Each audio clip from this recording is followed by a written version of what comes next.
আজকে শুক্রবার, লাইনের ভিতরে এক ফোঁটাও গ্যাস নেই। আর গ্যাসের যে সমস্যাটা, এটা আমাদের এলাকায় আজকে নতুন না, বিগত 2-3 বছর যাবৎ চলছে। তো এখন রান্নার তো বিকল্প একটা ব্যবস্থা করা দরকার। তাই আবার ছাদে আসলাম, এসে চুলা বানালাম, আবার জ্বালালাম, আর এখন চুলার উপরে রান্না করছি।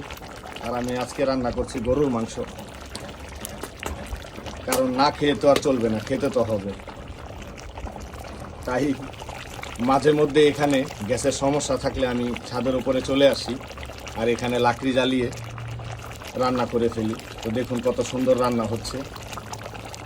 তো সবাই ভিডিওটি ভালো লাগলে লাইক করবেন, কমেন্ট করবেন, শেয়ার করবেন এবং আমাদের জন্য দোয়া করবেন, যাতে আমাদের মহল্লাতে যে গ্যাসের সংকট, সেটা যেন দ্রুত সমাধান হয়ে যায়। তো সবাই ভালো থাকবেন, সবাইকে অনেক অনেক জুম্মা মোবারক।